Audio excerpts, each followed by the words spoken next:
Civil secretariat Peshawar में मुशीर इत्तलात अजमल वजीर के साथ मुश्तरका प्रेस कॉन्फ्रेंस करते हुए वजीर सेहत तैमूर सलीम जगड़ा का कहना था कि खैबर पख्तूनख्वा ने अपने फंड से अब तक 3.8 अरब रुपए का ज़ाती हिफाजती सामान की खरीदारी की है। कहते हैं सूबे में 912 अफराद कोरोना के शिकार बन चुके हैं, मगर हकीकत में हमारी तादाद 10,000 तक हो सकती। इस एक महीने में तकरीबन 4 अरब की 3.821 अरब के ऑर्डर्स प्लेस कर लिए, जिसमें इक्विपमेंट, मशीनरी, टेस्टिंग और डायग्नोस्टिक इक्विपमेंट और पीपी वेंटिलेटर्स सब शामिल।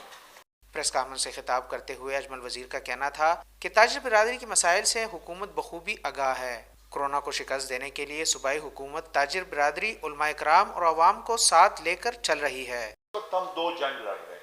एक जंग है हमारा कोरोना वायरस के खिलाफ, दूसरी जंग है हमारा भूख अफलास। हमारे सूबे के जो हालात हैं आप लोगों को पता है, हमारे अवाम के, हमारे मजदूर, दिहाड़ी करने वाले, ताजिर बिरादरी, जितने हमारे सिविल सोसाइटी के लोग हैं, वो भी जवाबात आपके सामने होंगे।